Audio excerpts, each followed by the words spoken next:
Hello everybody, welcome back. This is JudiciousFire. I'm on the iOS server. Checking in on Archdemon today. I am currently in 3rd place in the Archdemon competition here. Where the heck are we? Alright, here we go. And Fatty Butt just surged ahead of Forge CC. Forge was rank 1 the last 2 days of Archdemon. I was rank 2, approximately the same amount of time. And Fatty Butt just blew ahead with, I'm going to say, put on almost 200 million damage since yesterday's attacks. Really terrific job. I consider, everybody has his or her own metric by which success is measured. I consider in the Archdemon challenge anything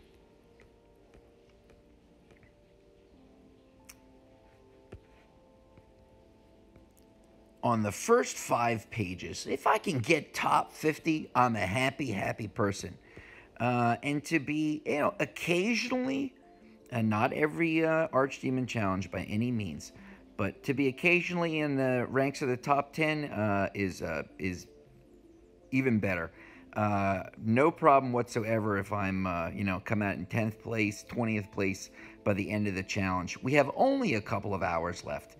It's very early in the server day. Our clock on Archdemon is about to go off.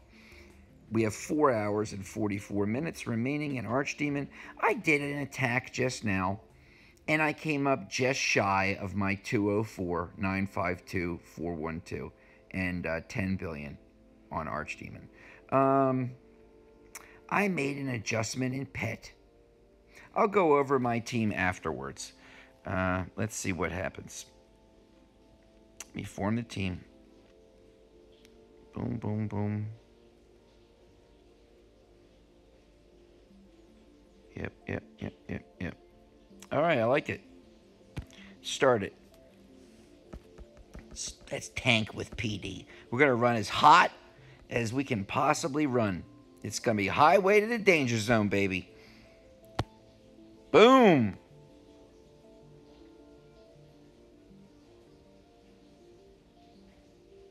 No stop signs, no speed limits. We're going all the way. This is how I run. I've done many Archdemon videos. I've said this on prior videos. I repeat myself, but, I'm consistent.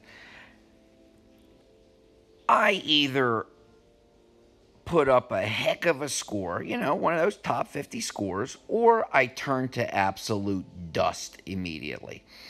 It's one or the other. There's really no in-between. And if this Archdemon's going to get you, it's in between the transference from one Archdemon to the next.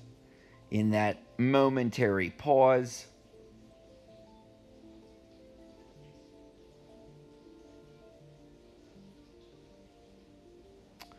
we will see that momentary pause happen in about 6 seconds. That's where he can get you. Right there.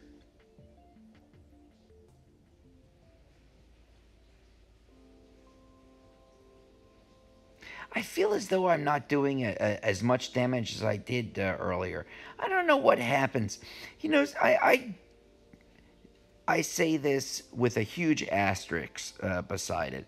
This is in no way to devalue anyone's great accomplishments in this game mode. There is a bit of RNG, or random number generation, involved. I mean, I would look at there are many ways to look at that. I'll take one small thing, and we'll look at pet activation.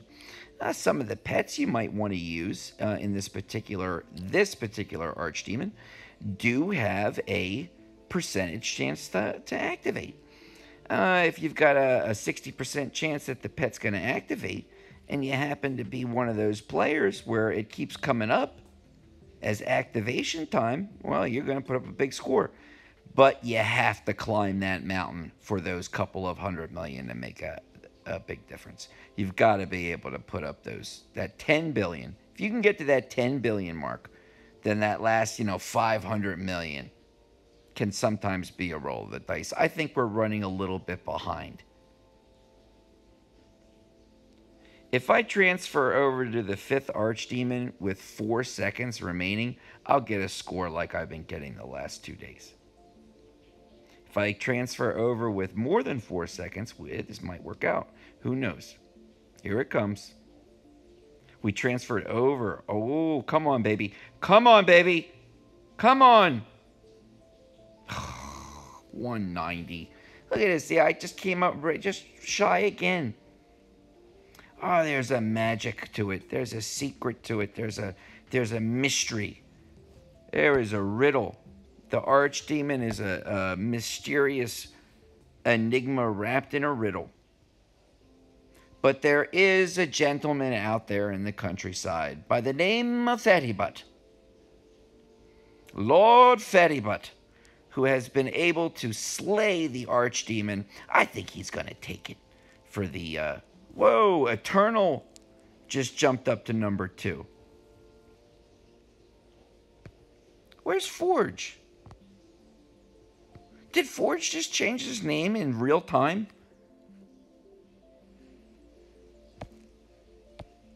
Hold on a second. Forge CC. Where's his score?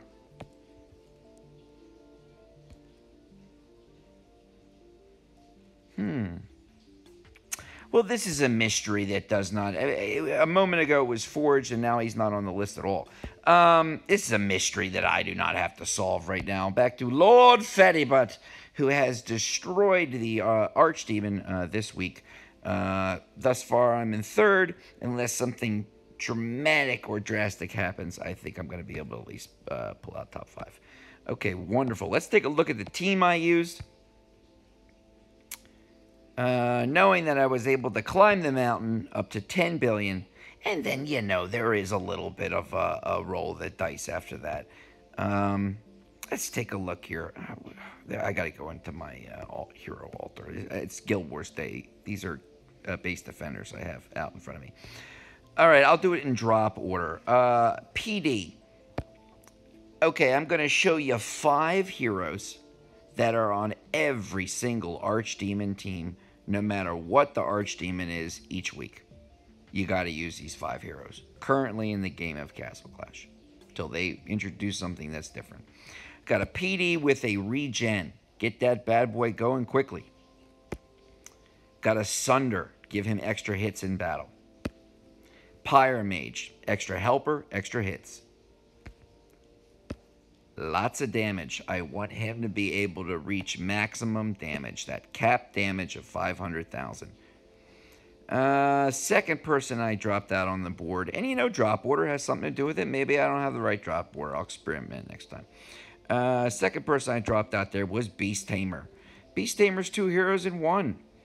He brings along a little grizzly bear. That helps tremendously with the DPS. The Sunder, again, for the extra hits in combat. The Brawler's Favor for the extra damage and the extra hits in a damage cap mode. Pyromage, the helper, going to be bringing down comets the whole time. Damage all around.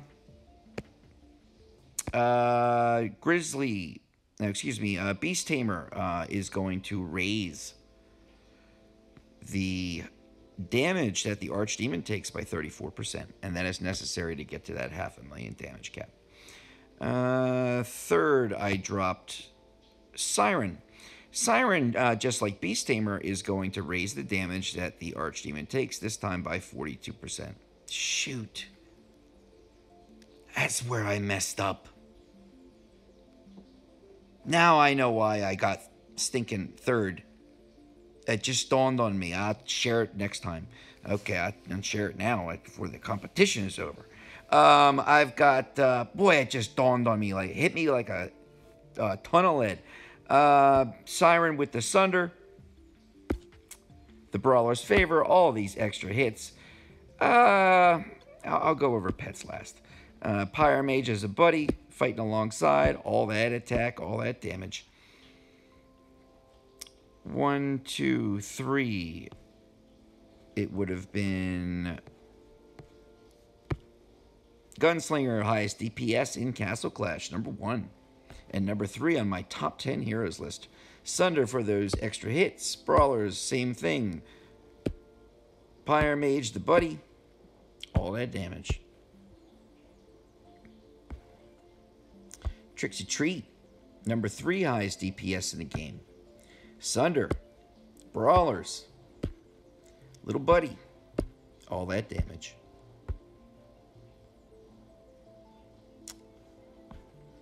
Leaving. Lastly, Cosmo, Sunder, Brawlers, buddy, all that damage. There are a lot of pets to choose from. It's tough. It's tough to make that choice. That's really where the strategy is involved. Let me go into the pet screen. There's a pet building. There we are. Okay. Mini Angie's a healer. Eulafant's a dodger. Havoc does do damage. Chickaboom does damage. Persilot. No for Rudolph. He's healing. Pipblob does damage. Glacie does damage. Reapster does damage. Punching Box does damage. Fennec is a healer. Hair Force does damage. Draco does damage. Aurora damage. Phoenix damage. Aviar damage. Doombalumin is base damage. Celestin damage. Bublo's a healer. Let's start at the back. Alright, let's say I wanted to use this Celestin on one of my Archdemon heroes. Celestin only has a 56% chance to even activate, with a cooldown of 3.5 seconds. So this is what happens. Let's say Celestin activates the moment I drop the heroes out on the board. I get lucky if Celestin activates. 3.5 seconds later, Celestin will get another chance to do damage. If Celestin misses, the cooldown begins again, another 3.5 seconds. Okay, so every 3.5 seconds, you're getting a 56% chance of damage. Let's look at some of the other damage dealers. Okay, Aviar, you get a 65% chance, but it's got a cooldown of 4 seconds. Let's go back to Celestin. That was a cooldown of only 3.5 seconds. So, theoretically, Celestin is a faster attacking pet when you put aside the percentage chance to operate. It's a slower attacking pet, but with a higher chance to actually operate. Phoenix, really low chance to actually activate, but a super low cooldown of 3.2. See what the game is doing. They're saying, hey, if you want to use a pet that has just the smallest coin flips chance of actually activating, we'll reward you for that risk by giving you a low cooldown, making the pet faster. And if you choose a pet that's going to be activating, all the time, maybe even guaranteed to work every time, it's going to be a longer cooldown, a slower pet. So it's these scales in Castle Clash you constantly have to be balancing. What do you do? Who do you place it on? 50-50 chance. Really, really long cooldown. And not such a hot pet. We're in the ordinaries right now. Draco, 40% with a 2.5 second cooldown. I did not use Draco in this last attack. Maybe I should have. Hair Force 1, guaranteed to work 100% every 4 seconds. So every 4 seconds, we're getting a big attack. I used Punching Box. Every 6 seconds, somebody's going to get an attack increase. It's negligible in this damage cap mode. But it allows the hero to do an extra 150% attack damage, to 4 enemy targets every 0.5 seconds for 4 seconds. Very, very nice pet for Archdemon, and always working. Reapster. The hero has to be attacked. So it's got to be the guy up in front who's taking full frontal damage, main attack from the Archdemon. Okay, so you have to pick your Archdemons well. Each one's different. Glacie, same thing. In the absence, Glacie is designed to freeze up towers. In the absence of towers, though, and buildings, Glacie will attack the living, and that happens to be the Archdemon. But the hero must be attacked again. I have it on Little Nick. I was playing around. Let's say it's Little Nick. Little Nick has to be up in front, getting the big whacks on the head from the Archdemon. He has to be one under direct attack. And the Archdemon actually has to be attacking him in that manner. Yeah, there are variances in Archdemon depending on what 6th hero you use. Cosmo was the 6th hero, the bonus hero. The first 5 I showed you, Beast, Siren, PD, Trixie, Gunslinger, are on every Archdemon team. Piblob's always going to work, 100% chance, but a 5-second cooldown. It's a healer. Persilot's going to work, 100% chance, but a 5-second cooldown. I was going the biggest chance to operate tactic this last one. Probably maybe even the best Archdemon, in my opinion, Archdemon pet to have is Chickaboom. Fires every second, never misses. Guaranteed. Every second. Shooting out a rocket. And Little Havoc. Little Havoc has a very high percentage chance to operate. He's one of those, legendary pets. 60% chance. With a relatively short cooldown. I was willing to take the chance on that last one, and it didn't come out in my favor. Let me give you one more element of this that is extremely important. And then I'll sign off with the Archdemon battle for today. We have looked at the percentage chance to operate. We have looked at the variances in cooldown, or the time that the pet is, taking a nap and not really doing anything. Every one of these pets in Castle Clash, regardless of what the pet is, this darn Doom Balloon is designed for blowing up buildings. It has 30% of the hero's attack. So Doom Balloon will do damage based on who Doom Balloon is affixed to.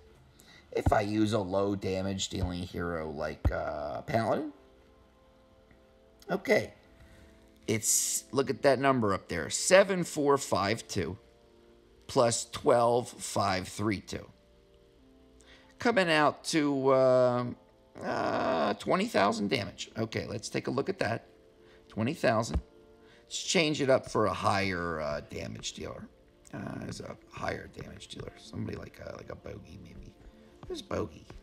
Maybe Mahatma. Let's see Mahatma.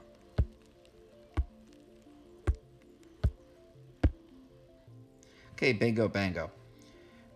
74, and then now Mahatma adding on to that, 15.6, for a total of 16.20. Now we went from 20,000 up to 23,000.